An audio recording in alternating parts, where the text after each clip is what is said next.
is where I feel that, where Maharaj and Prabhupada connect. We have the Prabhupada who is very prayerful, very introspective.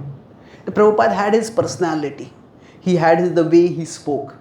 But beyond his personality is his heart. And ultimately the parampara is a link of hearts. There may not necessarily be an alignment of personalities, but there's a complete link of hearts. So to get a sense of this, this particular prayer, I try to translate it into English. And then I'll just read the English poetic translation. And then we'll discuss three themes which I have found quite inspiring from this prayer. So what I have done in this book is, I've taken each prayer, each line of a prayer in fact, and translated into English poetry. And then there is a one sentence prayer inspired by that, a summary prayer, and then a one page reflection come prayer. So we look at some of these. But this is Prabhupada on the banks, on the coast of America, still in the ship Jalduta. He's come all alone to America, and he's contemplating a mission that has near, you could say, zero chance of success. We'll discuss why. At that time, what is he thinking? Such immense mercy have you shown, O Krishna, upon this soul fallen and forlorn. Why have you brought me to this place? Now do with me as suits your grace. You must have some purpose, I humbly guess, some hidden aim in this wilderness. Why else would you bring me to such a terrible place, so lost in illusion, so void of grace? By Rajas and Tamas in formidable might, all here are covered in illusion's night. For Vasudev's glories they have no attraction, in the divine they find no satisfaction. With your mercy causeless, choose, O Lord, to bless. Your mercy makes everything possible. You are incredible, unstoppable, magical. How will they come to understand the taste of your love, so deep, so grand? Grant this mercy, O Lord omnipotent. Take charge of me and make my words potent. It is, O Lord, by your arrangement that all fall to illusion's enticement. It is, O Lord, by your benediction that all may break free from illusion. When your will manifests as grace, they will break free from Maya's embrace. Then they will understand for sure, O Lord, your message so pure. The Bhagavatam's message is your descent. Through it your mercy is lovingly sent. If they hear your message again and again, they will rise above illusion and pain. From passion and darkness they will depart and find true peace in a purified heart. Their misconceptions will depart when your message enters their heart. How will they grasp your message, O lofty? For that, O Lord, I seek your mercy. Lowly am I, so fallen, so small. I have no strength, O Lord, none at all. Yet still you have brought me here to speak your message, O Lord most dear. Whatever your will, O Lord, may it be. Please do it now, let it flow through me. O spiritual master of all the worlds, please become the master of my words. You have the power unsurpassable to make my words understandable. Your mercy alone, O Lord, can ensure that my words become potent and pure. Hearing your message will drive away their lamentation. From all distress, they will gain liberation. If you have brought me here to make me dance, I am ready, O Lord, awaiting your glance. O my Lord, just make me dance. As is your will, make me dance. As a puppet moves by the master's hand, make me dance, O Lord, as you have planned. Devotion, knowledge, I do not possess, just faith in your name and its power to bless. Now make the name Bhaktivedanta shine, fulfilling its purpose by your will divine. Thank you. So sometimes translating a message that we know into a different language, and especially poetry has this capacity to touch the heart. So when I have been speaking on this prayer on many occasions across the world, and each time I recite this prayer or contemplate on it, I get some fresh insights. So yesterday night I had planned something to speak on, but today as I was preparing this, I I got a different set of thoughts. So I'll explain this, what I'm going to talk about, and then we will move ahead and we'll discuss some prayers based on this. So one of the things that struck me in this entire prayer is, we often talk about Prabhupada as confrontational, and sometimes we think as he's very judgmental.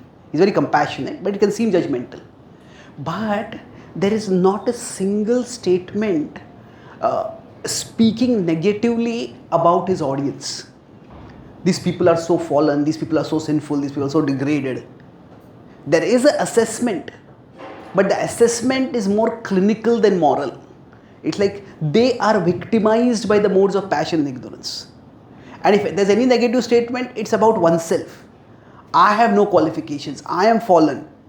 Dinami, that I am fallen, I am sinful. So this is so remarkable that when Prabhupada is speaking, and he's speaking to an audience that is, objectively speaking, quite fallen, but that is not the focus of his heart. So I'll discuss 3 themes today. When we are trying to share wisdom of any kind, of course ultimately spiritual wisdom, but 3 things are required for it.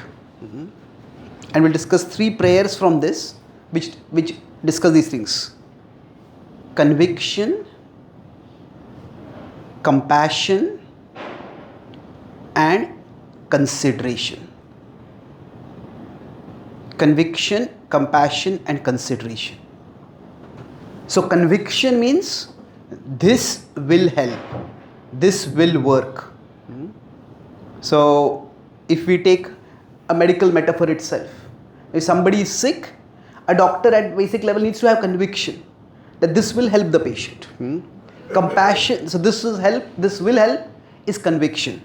I want to help, that is compassion. This can help. Now Prabhupada's compassion was that he wanted to go to people who were not interested. This is where often the medical metaphor breaks down, that in outreach, in the medical world, people are sick and they feel they are sick and they come to the doctor. But in the spiritual sickness, most people don't feel sick. And that's why compassion is much more required over here. I want to help. And consideration is, I need to learn how to help. What do I mean by I need to learn how to help? That is that maybe this is the wrong action, this is the right action. How to get people from the right action to the wrong action to the right action, that requires learning on my side. Why? Because I might just communicate and people may just not understand. There's one devotee in America who has a child who is very high on the autistic spectrum. So I stay at his home many times. So I was talking with him and his wife, and he told me that when we were, when he was growing up, the mother Mataji was telling me especially, I had to learn how to help her to learn. It's not that she can't learn, but she may not learn the normal way. So then I had to learn how to help her to learn. And in one sense, this is the prayer of Srila Prabhupada, that please make my words potent, please make my words understandable. So I have to learn how to help others to learn. So conviction, compassion, and consideration. For outreach to be effective, these 3 things are required. You can put it in a bit of a visual way. So if I am here and so somebody else is here. So conviction is that this is a better place. Not necessarily morally superior, but overall better. Prabhupada says that if people hear this message, they will Shuniya Sabara Shokaje Guchibe. That they will, this is a better place. Then the second is, this is conviction. This is a better place and I want, this is a better place. And now compassion is, I want them to come here. That they should come here. So compassion is when somebody is at a lower level, I want to help them rise up. And consideration means sometimes they may not be able to come up easily. So then consideration means I may need to create a staircase for them to reach, to climb up. So that what is required sometimes not only is a staircase required, but a staircase maybe with very small steps is required. Now if you go to Tirupati Balaji and if you try to climb up, there are two paths up. One is a bit steeper, it's shorter, but it is much more exhausting. The steps are much larger. There is another path which is longer, but the steps are a little more accessible. So all these three, compassion, conviction, compassion and consideration, they are required. And to the extent when we are trying to share bhakti with others, and sometimes we ourselves feel the lack of energy, the lack of enthusiasm. There could be many reasons for that, but generally it's one of these three that is lacking. Either the conviction, maybe for whatever reason, has gone down, or the compassion has gone down, or the consideration has gone down. So now each of these, when it goes down, that different effect.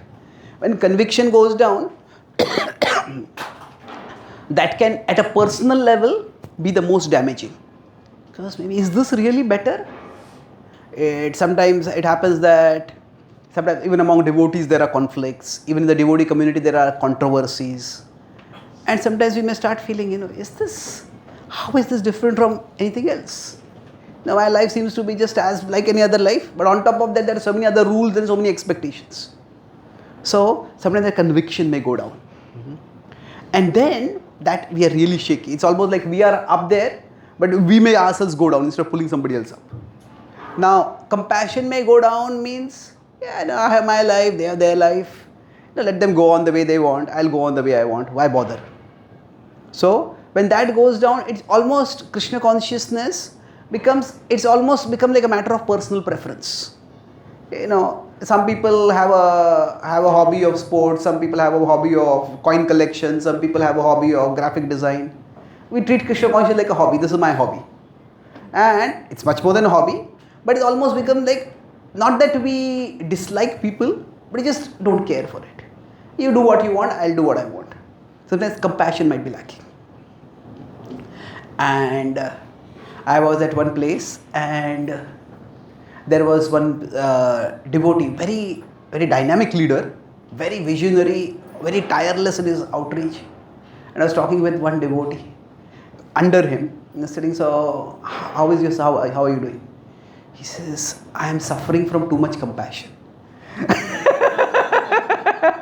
I said, what do you mean? He said that, my leader has a lot of vision, but we can't keep pace with him. And that's why I am burned out by his compassion. So what happens is that we may be moving very fast, but others may not be able to move that fast. So compassion also needs to be complemented by consideration.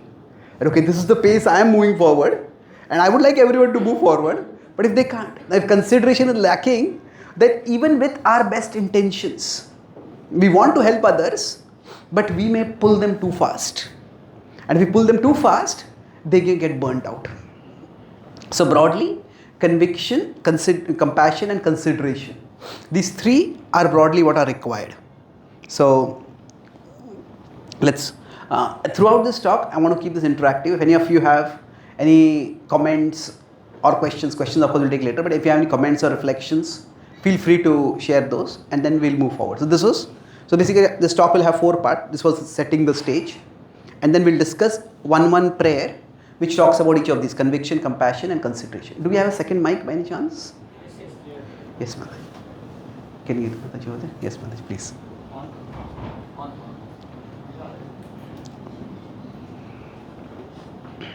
As you were speaking about we are moving very fast and then others cannot keep up, I was remembering how Bhakti Tita Maharaj, he was chanting 42 rounds and he was going at such a blistering pace, others couldn't keep up. And he realized that he came down. He reduced his rounds and he reduced his pace just out of consideration for others. Thank you. Black Lotus. That's Yeah. my reference. Yeah, thank you so much for sharing that. True. It is.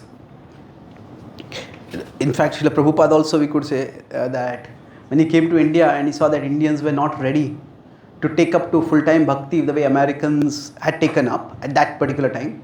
So he created the life membership program where they could have some connection with Krishna, even if that connection was not at the level of initiation and full-time dedication. Mhm. So, let me move forward over here.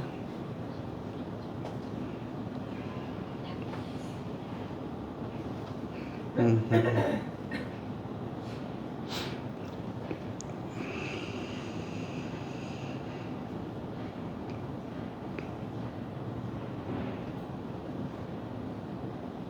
Yeah, let's discuss. So this is Bhagavatar Katha Sei Tab Avatar Dhira Haya Shune Jadi Kane Bar Bar. This is Prabhupada's conviction that the Bhagavatam, if they hear your message again and again, they will rise above illusion and pain. So as you are supremely pure, so your manifestations are supremely purifying. Would anyone like to read one or two paragraphs from here? One paragraph. First one. Hare Krishna. My dear Lord, faith is seen through actions. If I claim faith in medicine but distrust every medicine I can access, that faith becomes important. I will remain sick. Similarly, O Lord, if I believe in your supreme purity but doubt the purifying potency of your manifestations, place near me that faith won't bring me closer to you. Yes. There is this phenomena in psychology, it's called like retiring something upstairs. What do you mean? Retire someone upstairs means, yeah, this person is very wise, but their wisdom is so lofty that it's impractical. So I respect someone, but I don't take any of their inputs. So sometimes in bhakti also, after some practice, we may start feeling, oh, these factors are so impractical. Yeah, it's ideal and it's impractical. So when that starts happening, then it's like we have faith, but that faith becomes largely theoretical faith. That the faith that Krishna is pure, but the kind of purity that Krishna expects, that is never possible for me. And then when we start retiring everything upstairs, retiring bhakti upstairs in one sense, then we may go through the motions of bhakti, but we don't actually endeavor to come closer to Krishna. We don't endeavor to purify ourselves. So many times this can happen in bhakti. Rules are important, no doubt, but bhakti is essentially a matter of a relationship with Krishna. And each of us, we can feel the presence of Krishna at different times in different ways. So sometimes when we are talking about Krishna consciousness, I'm focusing on the part of conviction, we may focus on the rules. Okay, I need to wake up in the morning and I want to do this, I want to read this much, I want to attend this satsang, and all that is important, no doubt. But more important than the rules is the relationship. That bhakti is a matter of a relationship with Krishna. And it is true that generally when we follow the rules, then we feel closer to Krishna. We can feel the presence of Krishna. But Krishna is an understanding God. Krishna is not merely a demanding God. So sometimes because of certain situations, the practice of our bhakti may not necessarily be as strong, as steady as we would like it to be. But that does not necessarily mean that we have gone far away from Krishna. It is possible, but it is not necessary. That, see, in one sense, through my seriousness in bhakti, I am trying to reach out to Krishna. But when I stop reaching out to Krishna through particular practices, maybe because of whatever reason, that doesn't mean Krishna stops reaching out to me. Krishna is still reaching out to me, and when Krishna is reaching out to me, that means that Krishna is still accessible to me. And in general, in bhakti, if I am here and Krishna is here, there are two aspects to bhakti, that I express my love for Krishna and I experience Krishna's love for me. So both are equally important. I express my love for Krishna and I experience Krishna's love for me. So I express my love for Krishna, that is often through I follow the rules of bhakti. I try to follow them as diligently as I can. But I experience the presence of Krishna. This is not a one-to-one proportion, one-to-one connection. And I follow those rules strictly, therefore I'll experience this. The Purana says, Swayam eva spuratyataha. There is something which comes spontaneously. Jiva Goswami in Gopal Champu talks about this difference as there is a smriti and there is spurti. So, smriti is conscious remembrance or even conscientious remembrance, that I consciously strive to fix my mind on Krishna. So that is smriti.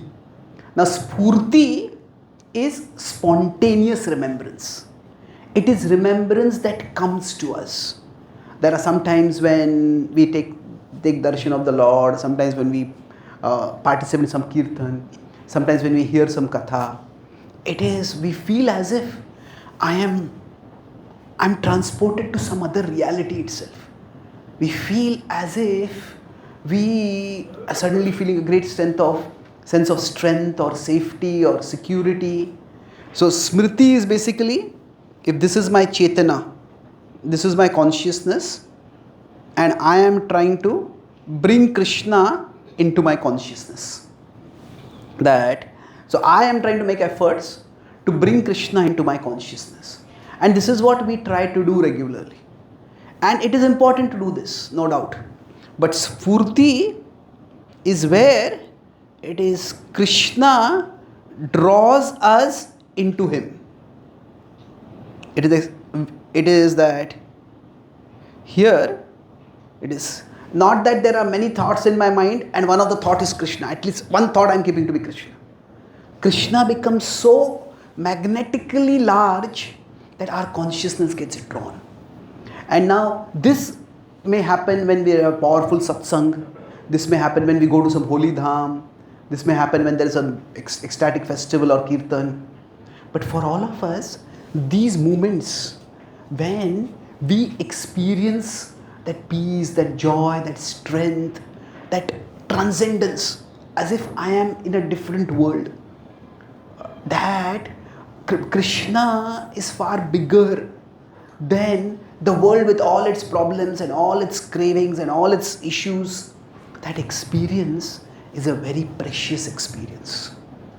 And whenever we get it, that gives us a great sense of conviction.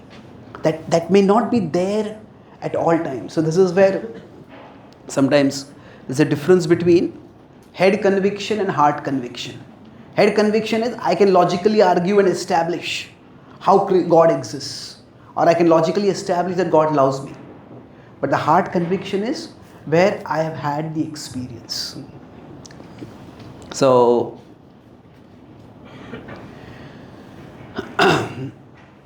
Ravindra Swarup Prabhu wrote an article. Ravindra Swarup Prabhu is, he had done his philosophy in religion, one of the earliest devotees who went into academia. He had been in academia, then he became a devotee. So he said, before I was introduced to Prabhupada, I knew all the arguments for the existence of God and arguments against the existence of God.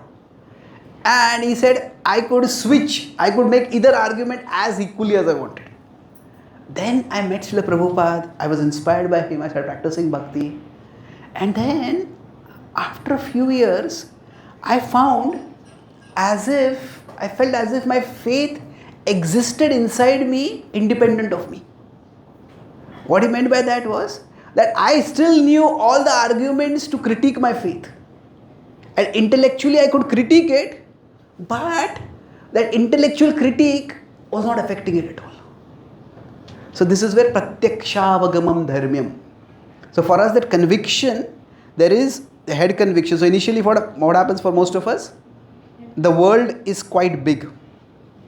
And God, even if He exists, He's small. Yeah, maybe God is there, He exists. And now as devotees, we understand God is the biggest reality. But functionally, it starts happening for us. I have to do this job, I have to do this service, I have to get this done. And my sadhana also becomes one more thing, I have to get it done. So that is not a very healthy way to practice. That when I was introduced to Bhakti about 30 years ago, I started talking about it with all my friends and colleagues and relatives, co-students basically at that time. So one of my uncles told me, God, I have a very good relationship with God. Now, I hadn't seen him ever go to a temple I had not seen him much go to a temple or even read some spiritual books or discuss anything philosophical. So I said, what do you mean by a good relationship with God? So he said, mutual non-interference. He is happy there, I am happy here. So, now the problem is we won't be happy here for very long. Old age, disease and death are going to come. But for many people, God, even if He exists, it's almost like if I am driving a car, God is like my spare wheel. If I need it, I'll seek God. And for us, in a practical way of functioning, it can become like that.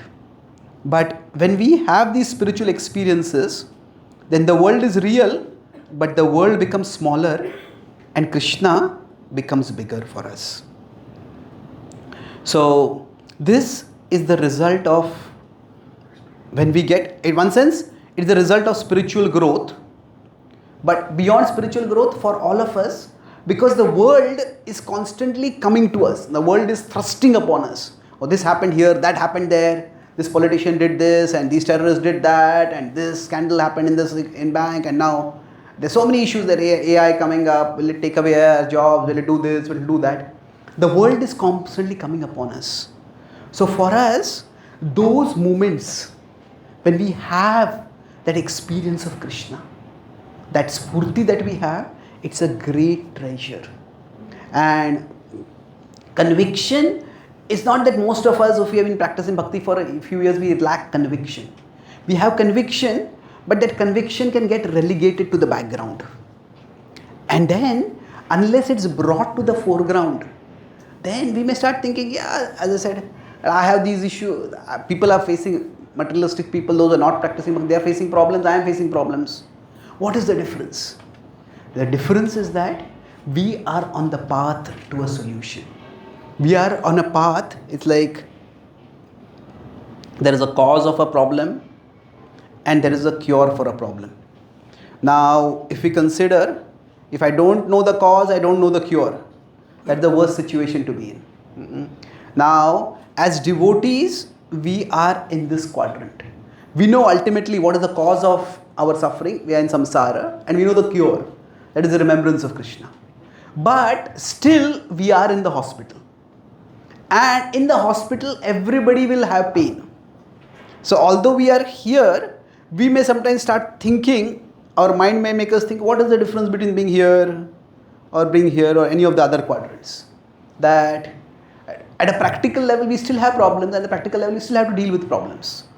So that experience of Krishna, that transcendence of ordinary reality, even if it happens for a few moments for us, cherishing that remembrance, it can be a very strong foundation for our conviction. Or not so much foundation as a strong rejuvenation of our conviction.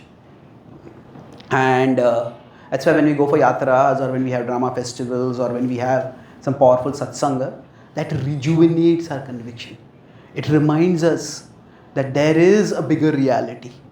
And that bigger reality is the reality that matters the most. In the world, so many things keep happening and we have to deal with them practically, but they will come and they will go. So that's the first one. Now Prabhupada, when he is in America, it's remarkable. Sometimes when we read something, there is reading the lines and there is reading between the lines. And there is also reading what is not there in the lines at all. It like, sometimes what is not spoken also speaks very loudly. Like so, at one level, say if now in the entire Bhagavad Gita, if some people say Gita is spoken by Krishna to get him to fight, get to Arjuna to fight. But if that were the purpose, not even once in the Gita does Krishna mention that how Draupadi was dishonored. That would be the easiest way to get Arjuna to fight. Krishna doesn't have to speak any philosophy at all. So what is not spoken is very important. And that shows Krishna's purpose is not just to give Arjuna a circumstantial reason to fight. Oh, they did this to you, so you do this to them. Krishna is giving a philosophical reason for being dutiful, for being responsible. So similarly, what is not spoken in these prayers is very striking. And what is not spoken is not even one of the practical problems that Prabhupada faced are being spoken over here. What are the practical problems? Those practical problems I'll discuss in the next part. This is where Prabhupada's compassion comes in. And any comments or questions about this point of conviction, that rejuvenating our conviction through our personal spiritual experiences? I have a comment. Yes, please. Where is the mic? Yeah.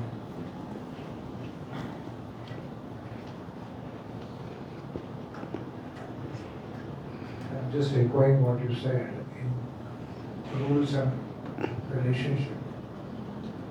Quoting His Holiness Adhans or So in one meeting, we were discussing with Maharaj about some people within the known circles of devotees. And the objection came that, oh, he is not committed, he or she doesn't chant regularly, and therefore, like that. That's how the discussion came. At that time, Maharaj said, see, he is a very good devotee, he may not be a good sadhaka. So, this is also the perspective I got at that time, that actually there are people who can be extremely convinced about relationship with Krishna, but for whatever reason, the circumstantial, so many reasons might be there. They are not sort of visible sadhakas, but they have good relationship. And if we look at them from that point of view, one day they will become good sadhakas.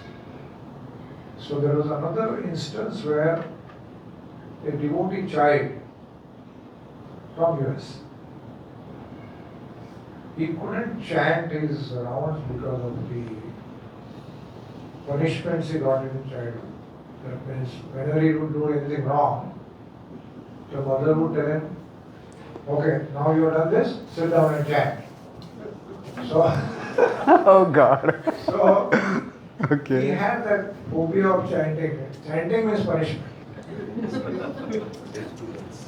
But he was extremely good at singing kirtans, coming to the temple, everything was good. And Maharaj had said that I waited for 20 years, patiently encouraging him. After that, he became a sadhaka and took initiation. Wow. Thank you for sharing that. Yes, Prabhu. Just one quick reflection on this. See, what is bhakti? We all have our definitions of what is a serious devotee. One devotee friend of mine is a scholar. He's trying to write a book on Prabhupada's life as a grahastha. It's very difficult because now the research people who were there at that time is very difficult. Many of them are not alive, and then their children or grandchildren may be there, but how reliable are their accounts? He's still trying. He's been trying for many years. But one thing he told me was very striking. He said that if Prabhupada had been an ISKCON devotee, most ISKCON devotees would have criticized him for not being a serious devotee. Isn't it? So how often was Prabhupada coming to the temple regularly? How often was Prabhupada coming he had his own morning kind of sadhana. But the point is Prabhupada was not coming to meet his spiritual master very regularly. He had his own business, and of course his business was for the service of Krishna. So Bhaktisaraj Thakur knew his heart, and he said he will do everything in his own time. So that's why sometimes one of the challenges with being in an organization is that an organization is an objective, concrete thing. And that's why we need objective, concrete standards. But spirituality is subjective, it's experiential. And now, of course, some objective parameters help in leading to that subjective state of consciousness. But when the objective is made so hardline, the objective concrete is made so hardline that some people can just be completely left out. And on the other hand, if we make it everything subjective, then that is also not going to work.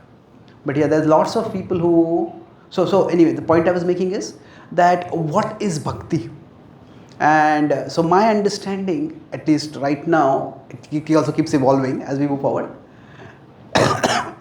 But bhakti, in a practical sense, means to make our memory our treasury. We say we should remember Krishna. But भगवान को याद कैसे करेंगे अगर यादें ही नहीं हैं तो? So as parents, what is it that we can give to our children? We give them happy memories of Krishna, happy memories of bhakti. Now, unfortunately, the incident that you explained, bhakti became an unhappy memory. Because no matter how much we give discipline, how much we give rules, ultimately when they are going to go into teenage and they are going to become young adults, they have to make their choice. And if they have had happy memories of bhakti, so then that will draw them towards Krishna. So I was with one Prabhupada disciple, and many of this was one of the biggest, you could say, challenges of our first generation, that many of the children of our first generation did not become devotees. And so I was meeting one Prabhupada disciple, and then his son also came there, and then he was laughing, and he says, my son, he's a devotee not because of me but in spite of me. So that was his humility. But the point was that sometimes we may be too pushy. That's where the consideration part, we'll come to that later. But thank you for sharing that. Yes, true. Hare Krishna, Prabhuji. So, Prabhuji, in faith, there are two parts. One is when we know that Krishna is supreme. That's one aspect of faith. So that faith is weak, and some faith will be like mixed. Like Krishna is supreme, and others also like that. Like some people, those who by chance come in our ISKCON, we are very strongly know that Krishna is supreme. That's weak faith. So when faith is weak, because we are weak faith, so it's we don't have that conviction to practice. So that Ado Shraddha Tata Sadhu Sangatam Bhajan Kriya. Then just we are talking about conviction strong. That means that Anartha Nivritti stage has to go. Then that conviction will come, or just based on the relationship that I am part of Krishna, I have a relationship with Krishna, I strongly practice that I have to practice sort of sadhana. So does conviction come after Anartha Nivritti? It depends. I'd say that after Anartha Nivritti the conviction becomes very strong. But in many ways, we choose our battles in bhakti. That means that what has worked for me, I can share that most authentically with others. So now, of course, Krishna conscious philosophy has many different aspects to it. And if we are giving a systematic course, then we teach all the aspects. But we all will emphasize certain aspects based on what has worked for us. So now that Krishna is supreme is important. But how important is it, and when is it to be emphasized? That, see, for many people, what I have seen is accepting that Krishna is God is not a problem. Accepting only Krishna is God, that becomes a problem. So now, how important is it to present that right in the beginning? So, see, my understanding is that it is a incremental process. It's like, now this is of course still an ongoing discussion in our Krishna consciousness movement. It's like you can say that if we consider what is the purpose of Krishna consciousness movement, say if this is tamoguna, tamas, then there is rajas, then there is sattva, then there is adhyatma or bhakti, we can say. There is of course, the generic spirituality is there. Then we can say there is Gaudiya bhakti is there. And then we can say there is, by Gaudiya bhakti means at least in terms of conception. And then at the top we can say there is pure Gaudiya bhakti in the mood of Radharani in separation from Krishna. So now at one level we can say that the mission of the Krishna consciousness movement is to take people from wherever they are to pure love for Krishna in the mood of Radharani. Now while that is true, if you see from a functional perspective, each devotee has their particular inspiration, their particular role. So for some devotees, they may focus primarily on taking devotees inwards. That means they speak directly to devotees. For example, we have Bhakti Shastri, Bhakti Vaibhav. Now we have devotees speaking on Acharya's books. That may be their inspiration. For somebody else, their inspiration may well just be, not just in a negative sense, maybe I help people to rise from tamas to rajas and sattva. Now, is this a part of Krishna consciousness? Well, it depends. It is, if you consider the first purpose of ISKCON, Prabhupada says that is to systematically spread spiritual knowledge and correct the imbalance between material and spiritual values. It's a very broad mission statement. And in that, Prabhupada doesn't even mention Krishna directly. So if we are able to raise somebody from tamoguna to rajas or to sattva, sometimes we demonize rajas also, but rajas is actually, Bhaktivinoda Thakur says in his Bhaktivinoda Vaibhav that tamas is like poison. And rajas can actually be an antidote to the poison of tamas. Again, tamas, a particular person is even materially dysfunctional. Person is not doing anything in life at all. So like after I started traveling abroad and I spent some time in America, I realized that what is the difference between say rajasic parenting and tamasic parenting. In India, we may say the parents are quite rajasic in the sense that they may want children to do well and to study and to succeed. But if the child falls sick, they will move heaven and earth to make sure that the child is treated. There's one devotee, he told me that his father was never in the picture. That means he said, I don't even know who was my father. And he says, my mother, she was a drug addict from the time when I was 7. She got into drugs. And he said, from the age of 7, I practically was taking care of my mother. So basically, in America, it's like they have social welfare. So you have food stamps. If you are poor, you don't have a job, the government will give food stamps. So he said that I would go to the food stamps and get food for our family. So now he did that and that's laudable, but still it is very difficult. So a parent who is so drugged that he or she doesn't even know that my child exists. And the world will fall apart by that. So Rajasic parenting is far better than Tamasic parenting. Now of course Sattvic parenting would be, we don't not just concerned about the financial prosperity of our children, we are also concerned about the values that we give to children. And Bhakti parenting would be, we want to just not just Sattvic values, we want to give them spiritual values also. So in one sense, it's a continuum. And if we consider Bhakti as something, if we consider Krishna consciousness as a journey, then we may feel most inspired to take people from one level to a higher level. So, and we may not necessarily feel that inspired or motivated to take people from, say, maybe Bhakti to Shuddha Bhakti or Sattva to Shuddha Bhakti. We feel more inspired, let me get people from Rajas and Tamas to Sattva. And that's also fine. So we can share, when we talk about, I don't think conviction is a 1-0 thing. So whatever I am convinced about, let me share that. Without claiming that only this is Krishna consciousness. That once I start claiming only this is Krishna consciousness, then that can become a problem. But Krishna consciousness is far bigger this is the part of it which I am inspired and I am sharing this. Does that make sense? Thank you. You want to add something, Feroz? If you feel free if you want to add something. So yes, I think, yes, shall we? I wanted to ask, Bhakti, Gaudiya Bhakti and pure Gaudiya Bhakti. I don't know if I'm ignorant.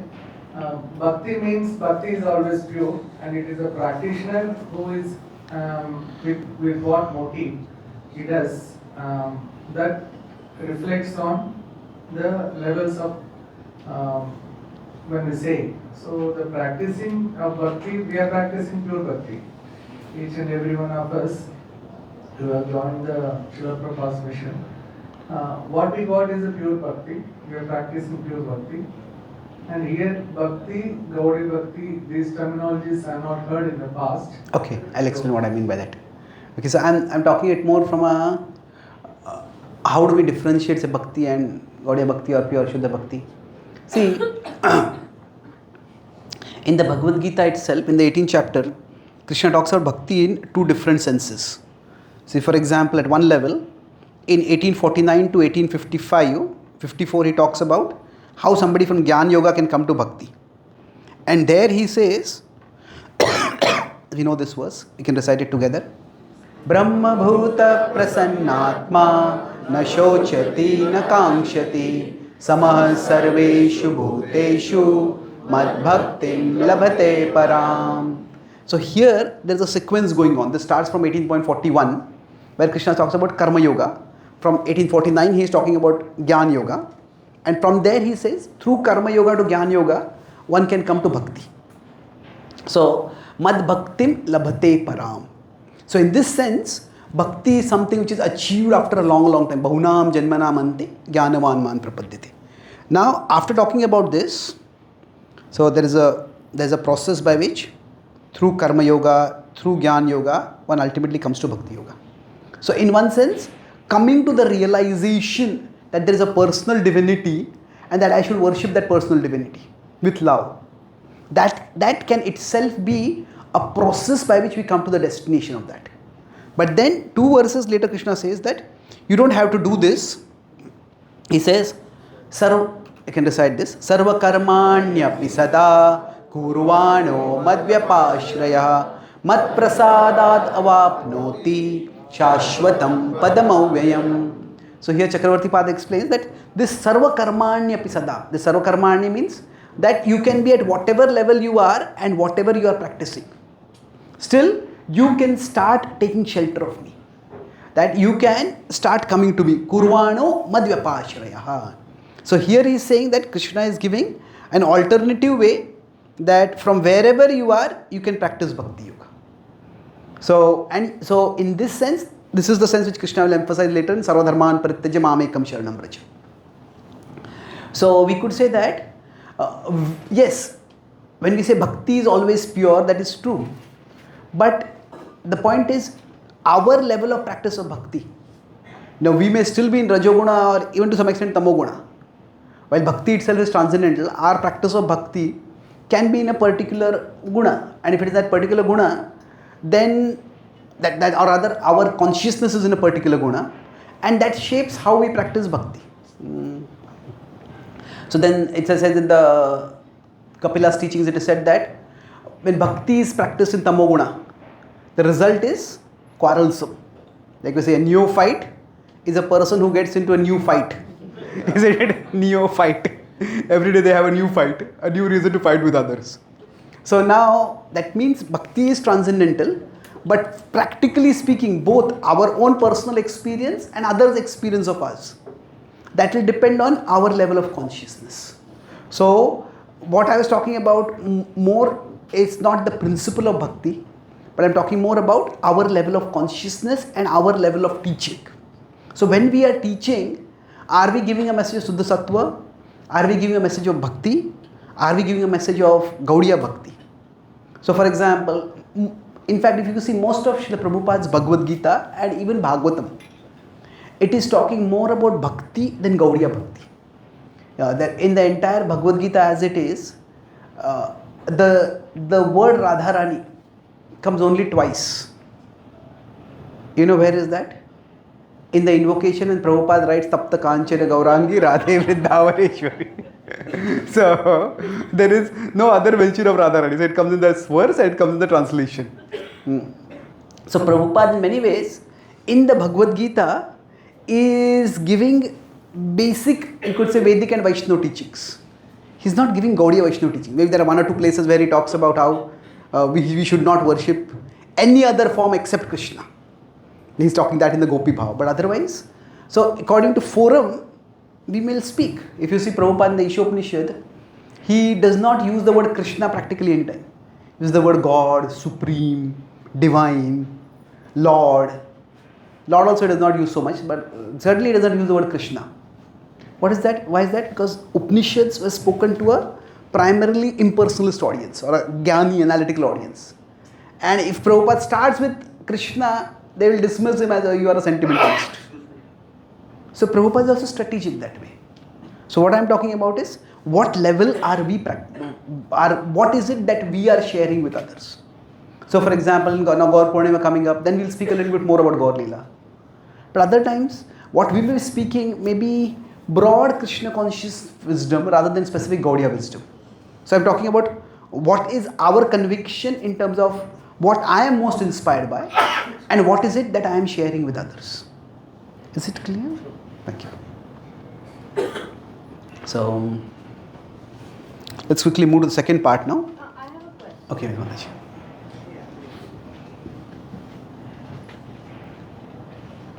I'm also a little curious about your terminology.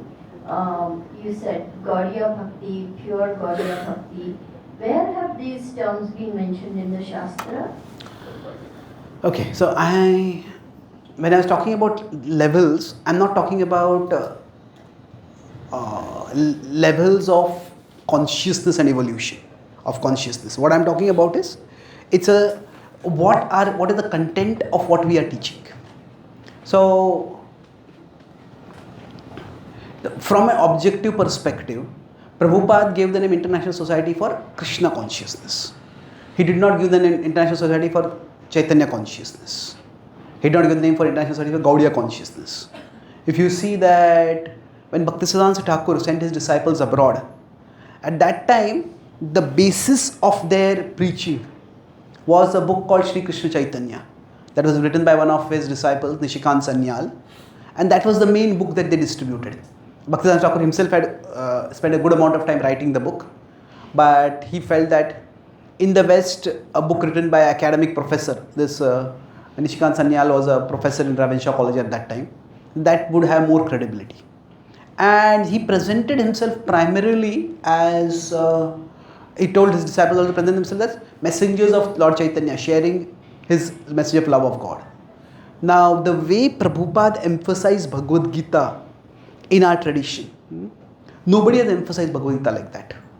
So, now if you see the primary teachers of our tradition, the Goswamis, did not even bother to write a commentary on the Bhagavad Gita. The first, after our tradition came, the first commentary came almost 250 years afterwards. That was a Chakravarti Pad.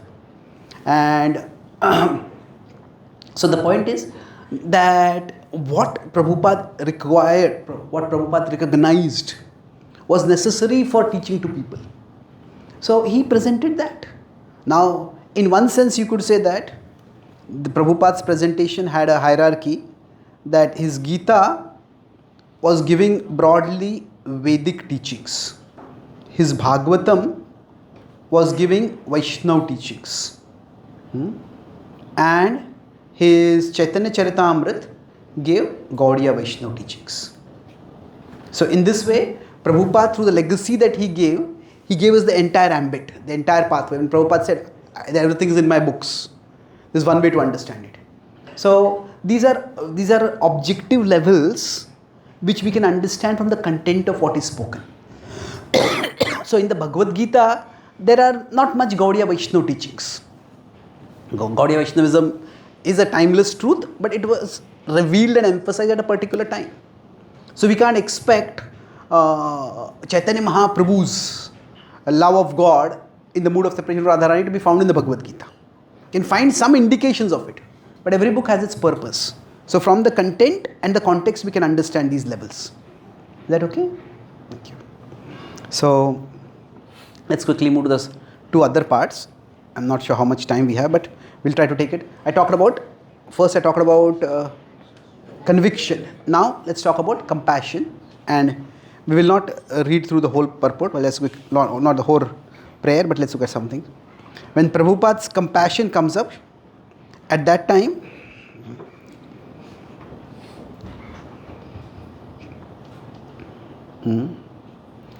Shunya Sabara Shoka Dukha Je Ghuchibe. Hearing your message will remove the lamentation. From all distresses, they will gain liberation. So, who would like to read this first paragraph? Yes. For you, everyone is longing, whatever the cause of their lamenting. Yeah. My dear Lord, the realization that powered Srila Prabhupada's outreach shines here. Every person at their core is a soul longing for you. Whatever their nationality, ethnicity, or external identity, their outward differences create diverse cravings, which in turn lead to lamentation when those cravings remain unfulfilled. Yet, what truly dispels lamentation is not the satisfaction of surface desires, but the fulfillment of their deepest longing for you. Yes. So I was mentioning that the material Prabhupada, what is absent in his prayers is the mention of his material obstacles.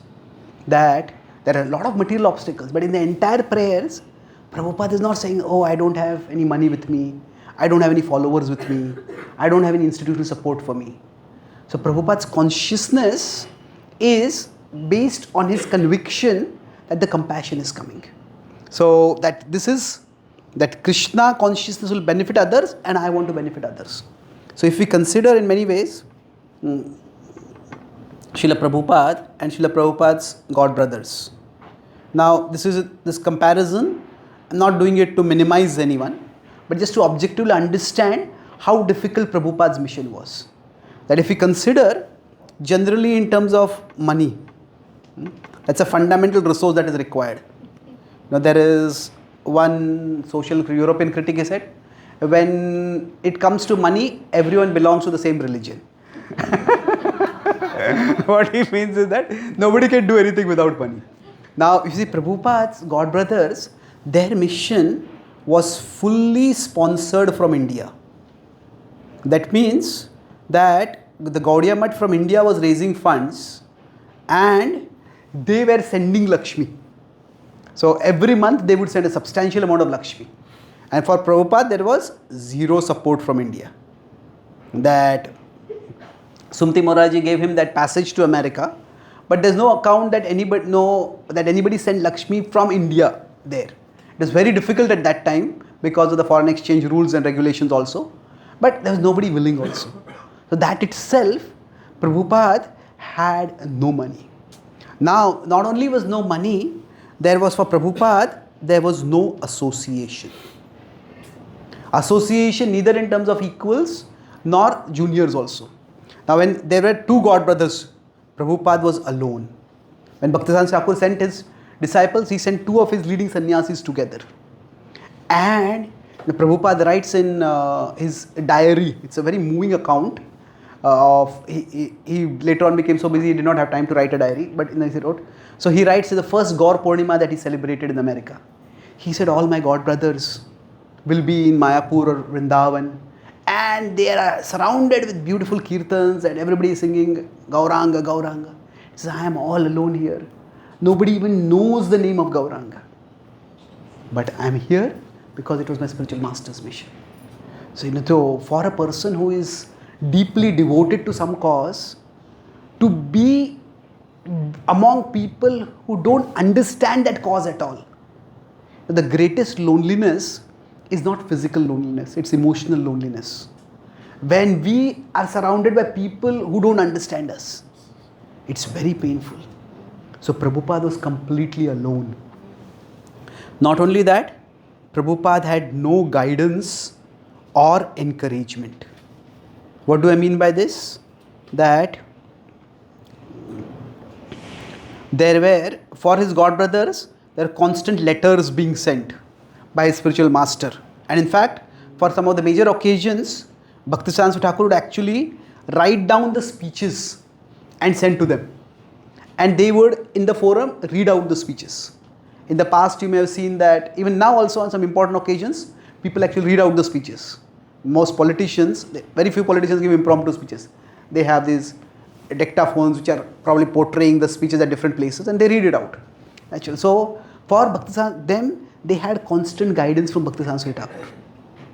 Prabhupada didn't have it at all. No, his Guru Maharaj was no longer on planet, and none of his godbrothers were supportive.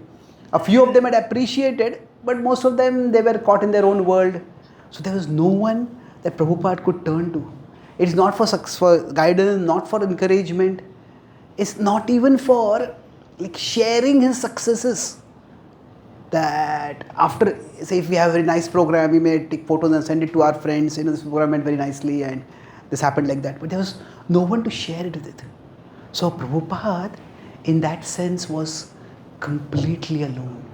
And beyond that, Prabhupada had zero contacts, practically none, no contacts. And here, when they went abroad, they had big contacts. See, Bhaktisiddhanta Thakur, for whatever reasons, had strategically chosen to have a good relationship with the British government. In many ways, Gaudiya Vaishnavism and Advaita Vedanta, they've been opposed for quite some time. And Advaita Vedanta, Ramakrishna Mission, they became very strongly identified with the Indian nationalist movement, the movement for India's independence. So Gaudiya Vaishnavism often was strongly differentiated from the Indian independence struggle. And because Advaita Vedanta was identified with that, and various reasons, Bhaktivinoda Thakur himself had worked in the British government. So Bhaktisiddhanta Thakur had established and maintained good relationship with the British government. And when his disciples went abroad, they had got recommendation letters, whatever you want to say, from the Viceroy of India and the Governor General of Bengal state and other places. I think the state name was Bengal or Kolkata state, I think it was called at that time, Kolkata state. So they had got like that recommendation letters that these are prominent spiritual leaders from India, and that's how his godbrothers got to speak to some lords and ladies in some big forums over there. They were not effective, but the effect was not, there was no effect was not there, but at least they had the contacts. Prabhupada had no contacts. There's one person who just basically had met Prabhupada once on a few occasions, and he had said, my son is in America and he can arrange for your sponsorship. So he had done that, and it seems now, I have talked with different Prabhupada disciples, different accounts, but the letter which gave Prabhupada's, like his visa was approved, that letter was forwarded between 2 times to 6 times, because Prabhupada didn't have a fixed address. Prabhupada was constantly moving. So you can, that Prabhupada got that letter was a miracle of the Indian postal system. Prabhupada would not have got the letter only. And then he would not. So Prabhupada, when he got that letter, says your American visa has been approved. Who did this? Prabhupada had to think and remember, this Mr. Agarwal. And now when he went to America, there is this Gopal and Sally Agarwal. His son had married an American lady. So she got the letter and she got so alarmed. He says, hey, Gopal, this Swami is coming and staying at our home. What are we going to do? So they had made arrangements, because their father had asked, they had made arrangements 3-4 times for sponsorship. But nobody had ever come. Because that time, going to America is not a flight. It is going by ship. It takes 40-50 days, and so nobody had come before, and thought, this is one more application and nobody is going to come. This Swami is going to come, he's on his way to America. What are we going to do? So it was people with whom we were staying. They were not really very receptive or respectful of how a sadhu should be. So Prabhupada had no support system either in India or in America. So what Prabhupada had, and Prabhupada told Tamal Krishna Maharaj that what I have, he says, I have inherited the legacy of my spiritual master. And now, if you see, this is a very provocative statement. Provocative from both ways, that it can say that, is he claiming that I am so close to my spiritual master? But what he was saying is, From objective perspective, he got nothing from his spiritual master. He was not made the president of any temple. He did not get any disciples. There were no funds allocated for him for his service. But the legacy of the spiritual master is the desire to share Krishna, to glorify Krishna. That is the greatest legacy of the spiritual master. That Krishna is so wonderful. How can I not tell about Krishna to others? So the desire to glorify Krishna and to attract others to Krishna. Now that was the legacy that Prabhupada was referring to. So none of these other things he had, but the desire to glorify Krishna. Now of course, not saying that others did not have that desire, but Prabhupada, they had strong desire. Others also had, but Prabhupada had, this was the strongest desire in his heart. Nothing else mattered for him. Sometimes people say love is blind. So in one sense, Prabhupada's devotion was blind to all the obstacles that were there. And no material obstacle mattered. This was the desire of my spiritual master. This is what I am meant to do. And because the desire was the strongest in his heart, it was what got him to take that courageous leap of faith at the age of 70 and go all the way to America. And that one factor, it overrode all other factors. So when Prabhupada said that, I have inherited the legacy of my spiritual master, what he meant was that it was from that desire to glorify Krishna that so many books came out, that so many temples came out, so many devotees came out. So Srila Prabhupada's conviction was there, but from that conviction, what came was compassion. Conviction, Krishna is wonderful, but compassion is, Krishna is so wonderful, and I want to share him with others. Prabhupada could have stayed on in Vrindavan, but Prabhupada came from Vrindavan all the way to America. Of course, he took Vrindavan in his heart. We can take a pure devotee out of the dham, but you can never take the dham out of a pure devotee. And where Prabhupada went, he manifested Vrindavan. And that brings me to the last part, that is consideration. So I'll not go into the verse over here. Now when we talk about consideration, so the way I've explained it is that conviction is, this is wonderful. Compassion is, I want others also to experience this wonderful thing. And consideration is, okay, I'll create a path for them. I'll create a path by which they can experience this. So I'll focus on one theme in this consideration part, that around 1970, when Srila Prabhupada came back to India, from 1971 and almost 72 onwards, post 1970, Prabhupada spent most of his time in India. And there's one lecture where Prabhupada says that it is the duty of the disciple to assist in fulfilling the desires of the spiritual master. So he said that it was my spiritual master's desire that I preach in the West. And I have done that. Now it is my desire to preach in India. And you assist me in this. It's a very interesting phrasing. Prabhupada said it is my desire to preach in India. So was it that Prabhupada didn't care for his spiritual master's desire anymore? Did he have his desire independent of his spiritual master's desire? Not like that. Like we know that there are students or disciples. There are 3 levels. There is Kanishta, a 3rd level disciple. Then there is Madhyama. I'm not talking about the Bhakti Rasamrita Sindhu's classification over here. But the 1st class, 2nd class and 3rd class disciple. So there is the instruction of the spiritual master and there is the intent of the spiritual master.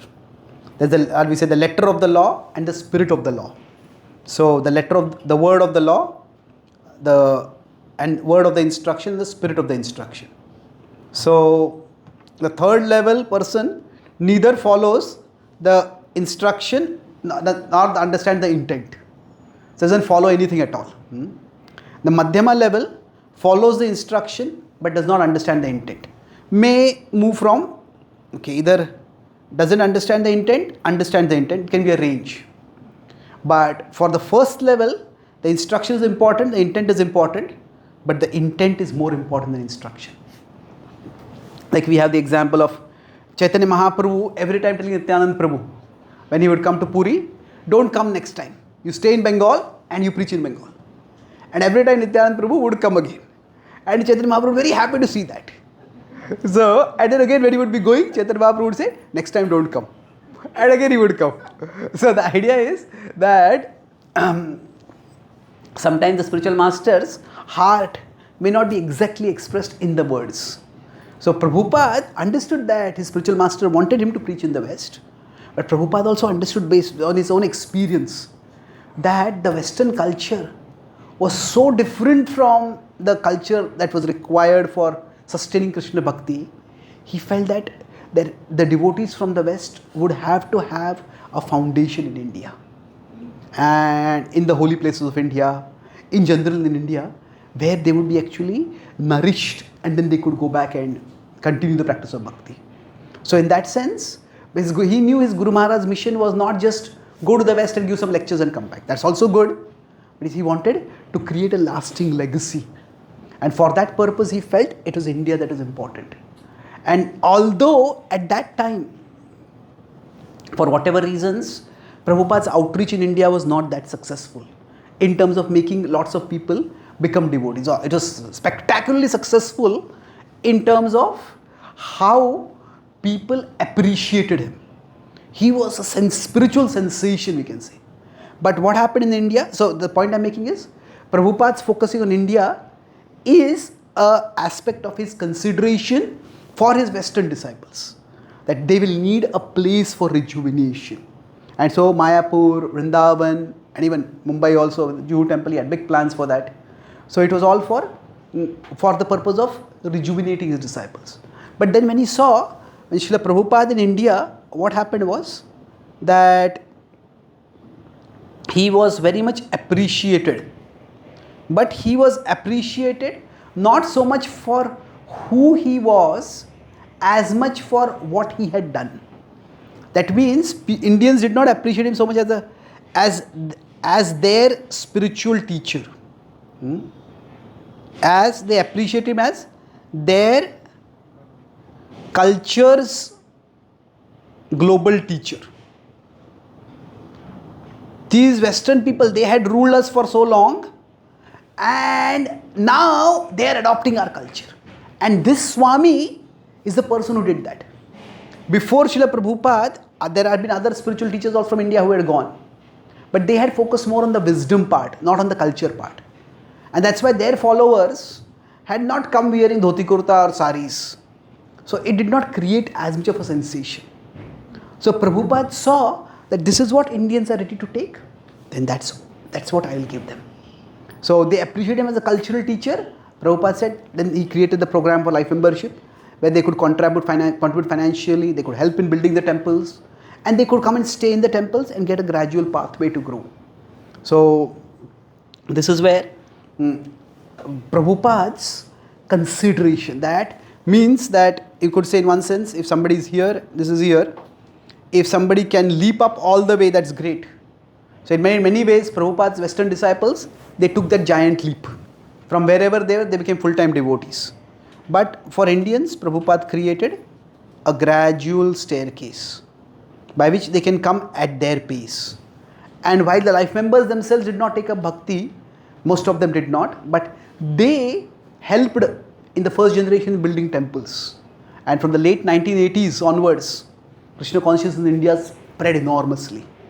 And the way it spread is, now India has become the powerhouse of the Krishna consciousness movement. In terms of number of devotees, in terms of the books distributed, in terms of temples built, in terms of funds raised also. So now, what does this mean? Prabhupada's sensitivity. I'll conclude with this last point, that there is, the Prabhupada talks about this in 1.4.1 purport, that when we are trying to share Krishna Bhakti, there is the message of scripture and there is the interest of the audience. So, audience interests. So he says, we should be presenting the message of scripture in a way that is interesting for the audience. That we should not be, some unscrupulous message should not be drawn out from the scripture. But at the same time, what is spoken should be such that it is interesting to the audience. And this Prabhupada calls as realization. realization with respect to preaching. And in many ways, the Bhaktivedanta Hospital is a living example of this. That what are the needs of people? Medical and health needs are universal for everyone. And if while addressing their needs, we can provide them spirituality, then that combination can be very potent. So there will be people, so we can say that there will be people who will in this category, and we address them in that category. We provide them what we are giving them, but we also provide them abundant facilities to come here. So now most of you who are working in this field, so you need to be here. Now many of you may eventually move in this direction. Some of you may become, may retire from medical profession, and you may focus on the direct Krishna consciousness and direct Krishna consciousness outreach also. But in this intersection zone, this is where there is a huge potency available. And this addressing people's needs while giving them Krishna consciousness, there are many different ways in which devotees across the world are trying different things. Now we are trying it with yoga in the Govardhan Eco Village. In America we are trying it. In the environment we are trying it. With respect to, some devotees have started tuition classes, tuition academies. In Baramati they are doing it quite successfully. There are many different ways in which different devotees are trying this. That not just at an individual speaker understanding what are the interests of the audience and making the presentation accordingly, but at a more concerted, organized level, creating a forum to address people's interests. But from what I have seen, I would say in the entire world, a model that has sustained for decades. The Bhaktivedanta Hospital is probably the only, if not the only, at least among the top, only 3 or 5 models that are there. So every one of you is very special and blessed to be a part of history in the making. And I feel blessed to have the opportunity to be of some service to all of you. Thank you very much. Hare Krishna. Thank you so much, Prabhuji. Can I just quickly summarize in 2 minutes? Yes. Okay, let me show you that. So, I talked today about the spirit of outreach. And I started by talking about how it involves 3 things. That there is conviction that comes about that this is good. Then there is compassion that I want to help others. And there is consideration, I need to learn how I can help others. So I focused on conviction. Where I talk about conviction is where we move from smruti to spurti, where Krishna draws us into him. Spontaneous remembrance comes up. And for each one of us, there has to be some time on a daily basis, or on a regular basis, at least not daily, where we start feeling that Krishna is the bigger reality than the world. And that is how we can authentically share Krishna Bhakti. Then I talked about compassion. So compassion means I want to help others. In this I focus on Srila Prabhupada's compassion, that how he had practically 0 facilities as compared to his god brothers. He had no money, no association, no guidance, and no contacts. And yet what he had was that desire to share. And that proved to be the most important. So this is our founder Acharya, and we are trying to carry forward his legacy. And then with respect to consideration, I talked about how Srila Prabhupada's consideration was that he, for his Western devotees, he created an Indian rejuvenation place, and for Indians he created a gradual pathway, that if they cannot take up this, then there's a gradual pathway, that is he created life membership and he built temples by which in future generations people would take up. And that is indeed what has happened. So this principle of understanding the message of scripture and understanding the interests of people and finding an intersection between the two of them, that requires realization. So it is the realization of the leaders of the Bhaktivedanta Hospital that has created this particular forum for organized, concerted outreach, and each one of us, we can be fortunate that we are blessed to have this opportunity and to tap this opportunity for sharing with others. Thank you very much. Hare Krishna. Thank you very much, Guruji, for enlightening us on outreach spirit, especially the conviction, compassion, and the consideration part. I was constantly hearing Maharaj's lecture in 2014 he gave for an annual day in the hospital, where he was focusing on this point of compassion. Is the core theme of our vision of Bhaktivedanta Hospital, and how Prabhupada left Vrindavan in the same spirit what you have already enlightened us. So anyone who wants to ask questions on this, please, they can ask.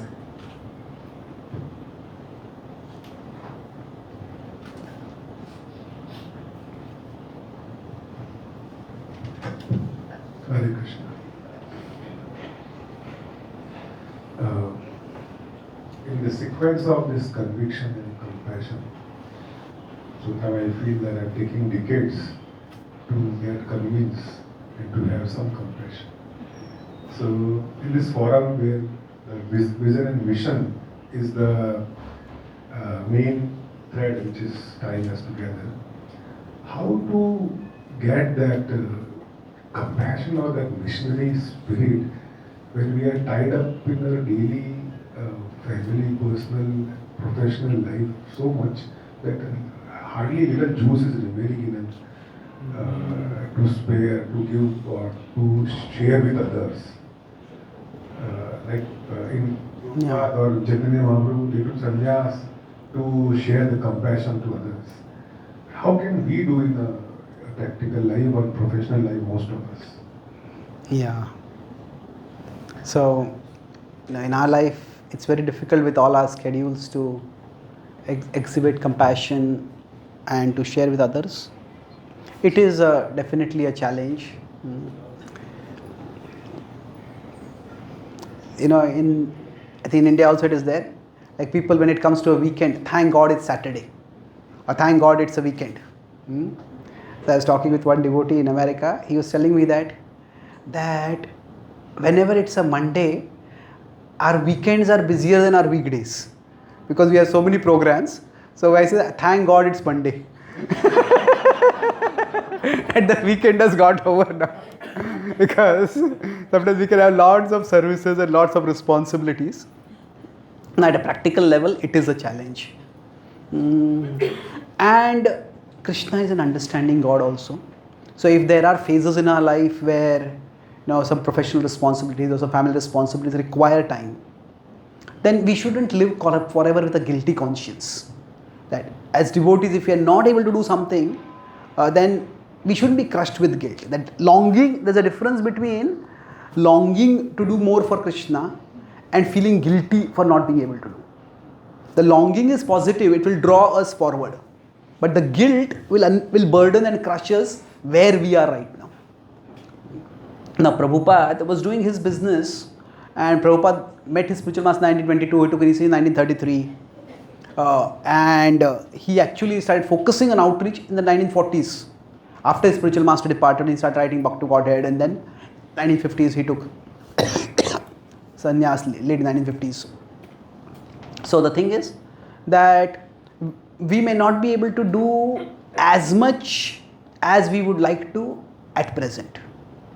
But spiritual life doesn't have to be like digital logic. It's not 1 or 0. It's like just because I cannot do everything that I would like to do doesn't mean that there is 0 that I can do. So in general, I find a range approach, like analog logic rather than digital logic. Range means there is an aspirational level. This is what all I would like to do, and there is a non-negotiable level. So for us, if we have this understanding of a range approach, now generally as devotees, we have 3 aspects to our life. We have our home and our family responsibilities. Then we have our office. and then we have our temple. Hmm? So we have our varna, we have our ashram, we have our varna, and then ultimately we have our ashray, that is Krishna.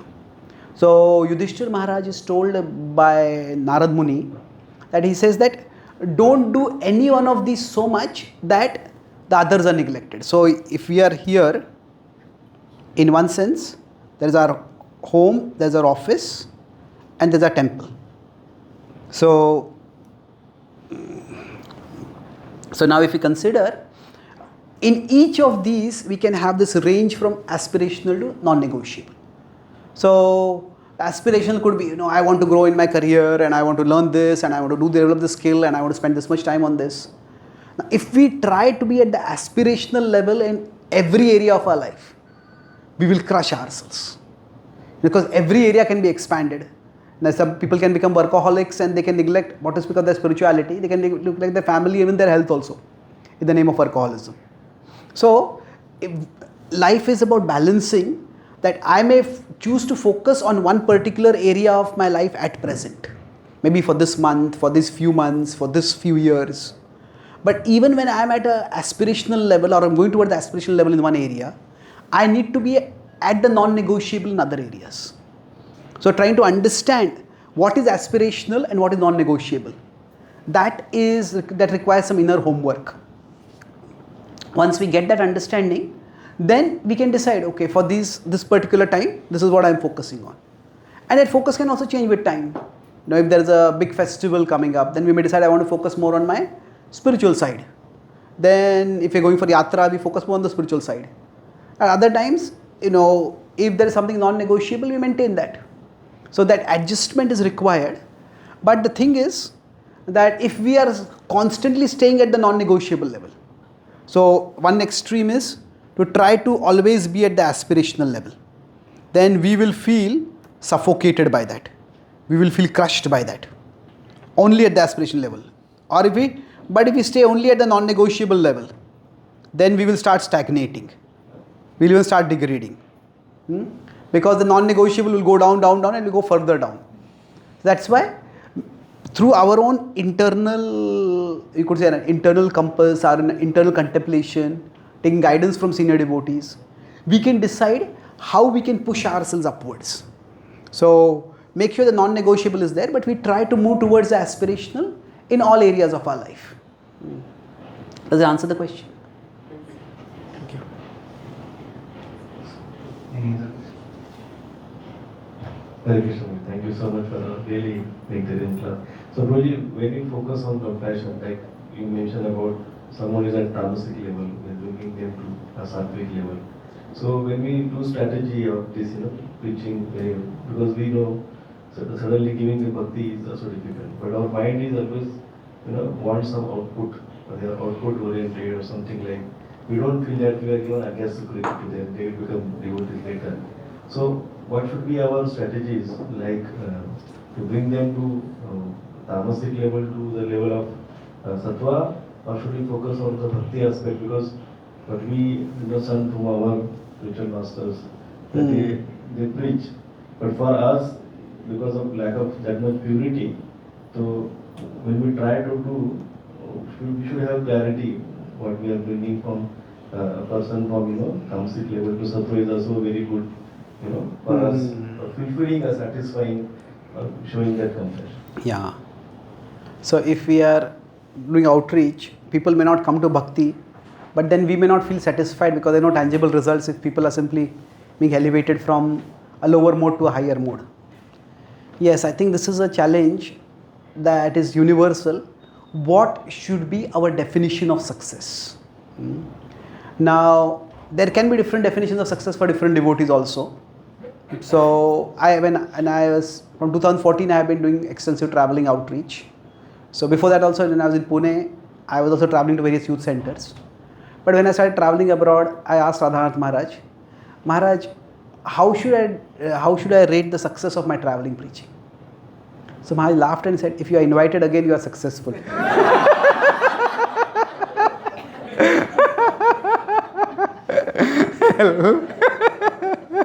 So I said, Maharaj, that's like a rock bottom success, isn't it? You are not invited again because you created so much trouble.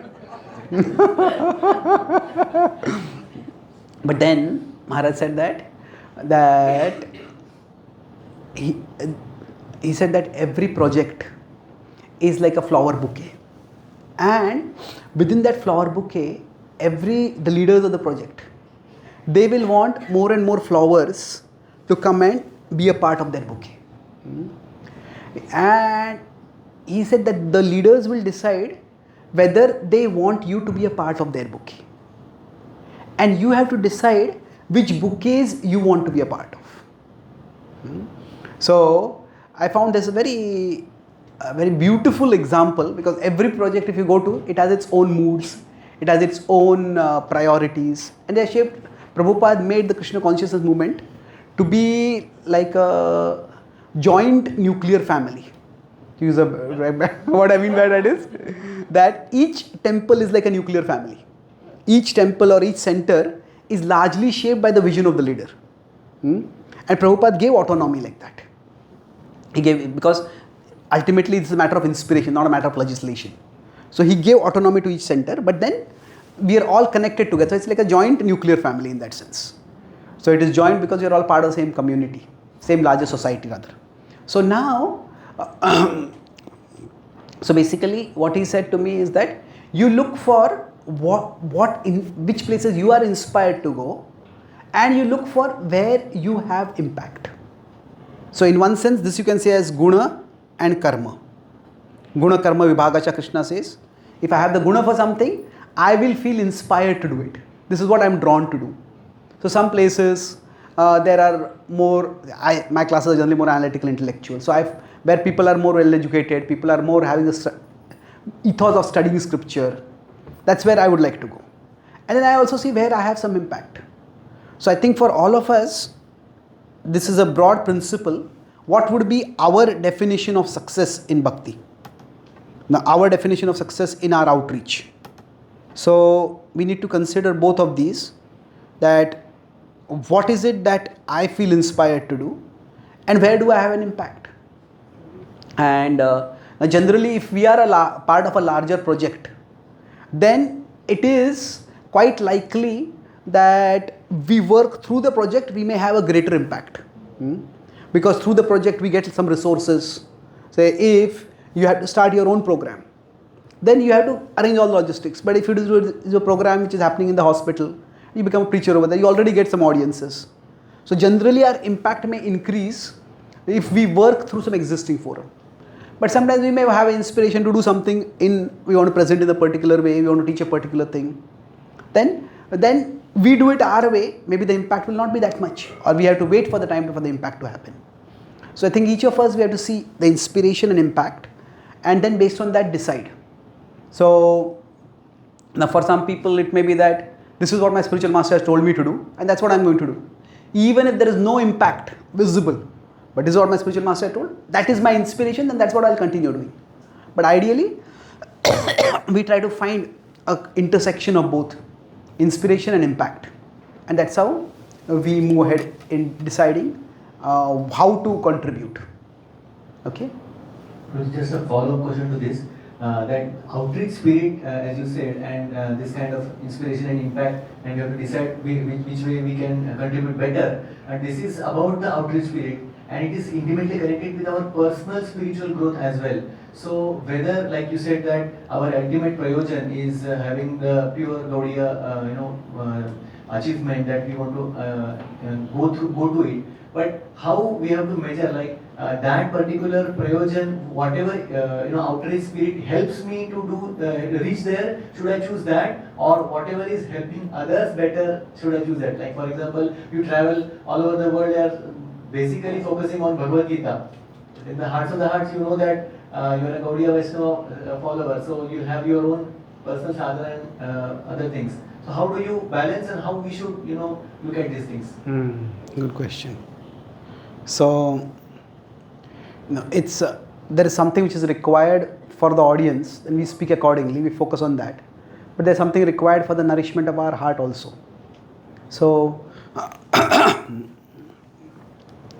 so I was talking with Radhanath Maharaj just yesterday. I met him and he gave me some time. I was talking with him. So I told Maharaj, I feel that last 10 years I have been spending almost 6 to 9 months outside India preaching. So I feel that, Maharaj, I feel as if I have gone further away from scripture. In the sense that most of my outreach is pre-scriptural. Especially if I want to do Western out people, for them it is pre-scripture. So Maharaj smiled and says, yes, but you have gone closer to Krishna. So what he meant is that literally, in my classes before 2014, I would quote many more shlokas. Now it's very curious in the West. If you generally in a devotee audience, or Indian audience, if you quote shlokas, you'll gain credibility. Oh, you're speaking based on scripture. But in the West, if you quote too much from your sacred scripture, people will think, can't you think for yourself? Are you just a dummy? You are just a dummy, somebody else is speaking through you. So actually, in a more hierarchical society, in a more traditional hierarchical society, the authority is more important. Whom are you? What is the basis of what you are speaking? But in a more egalitarian society, authenticity is more important. That, do you really mean this? Do you really yourself believe this?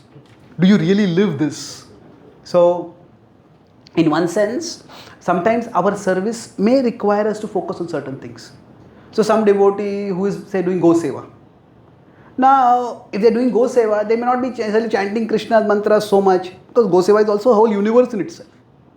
But Krishna can draw them closer to that. Now, of course, cows are very close to Krishna in one sense.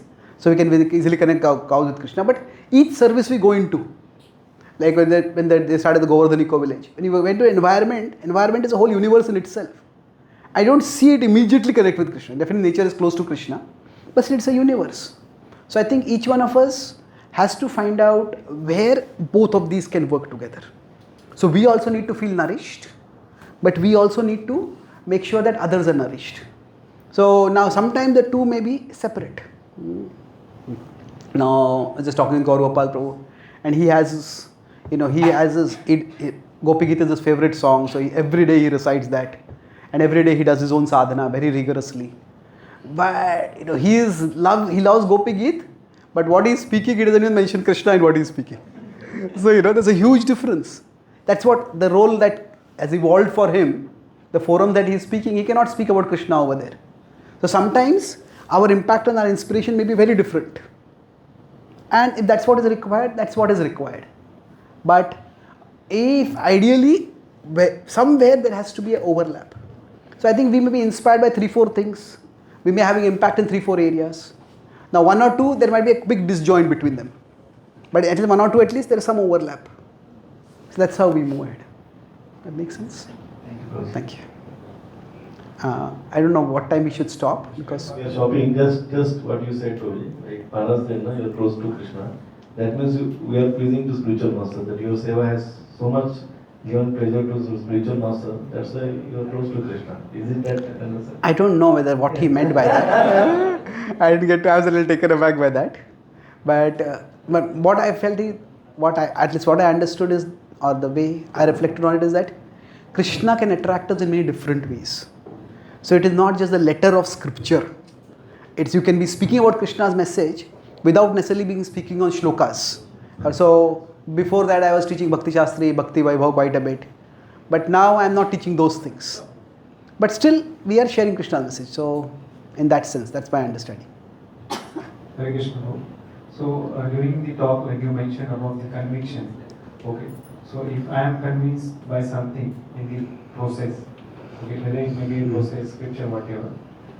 At the same time, you mentioned that it is also detrimental to think that what I am convinced of is the only way. Okay. So sometimes we see in the organized, in an organization which has a structure and rules, regulations, and we have some examples like in our own ISKCON this also. Some of the preachers or like they went out of this organized this thing, but they are having an impact also. They are still connected to the process, to their spiritual master. But they are creating impact outside that organized. So how to see that? Yeah, it's a big question. I'll answer it quickly. That if somebody is outside the organized structure and still they're having impact, I think there is increasingly, like we have ISKCON as an organization, and then beyond that, we have the Krishna consciousness movement. Krishna consciousness movement is bigger than the institutional structure of ISKCON. So, I was talking with one Prabhupada disciple, and this Mataji, she is thoughtful Mataji. She said that there is inside ISKCON, there is outside ISKCON, and there is besides ISKCON. So, what she meant was besides ISKCON. Outside means what? We basically have some enmity with ISKCON. No, we don't want that. There's no need for hostility or enmity. But some devotees may have some inspiration.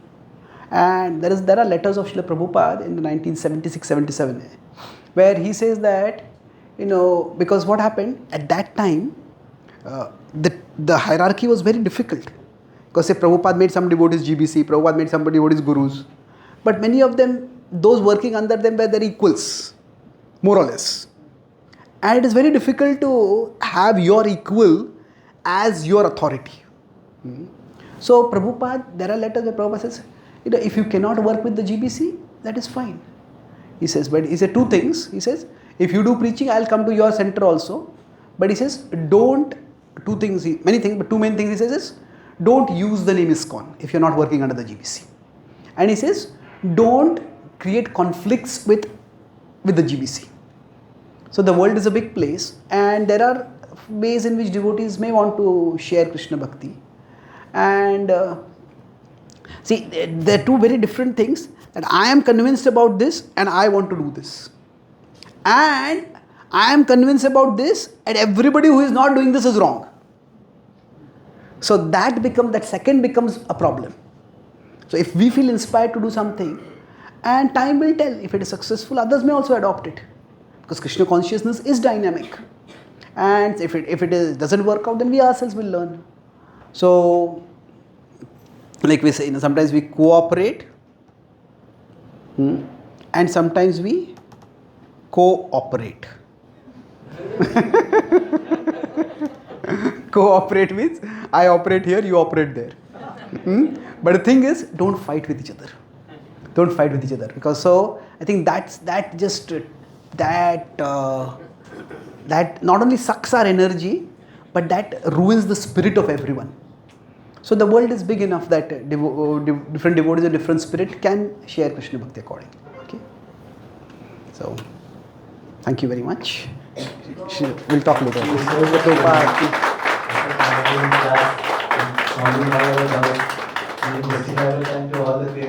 Thank you so much for coming. Thank you so much for this opportunity. His Grace Chaitanya Prabhu will do chanting 3 times.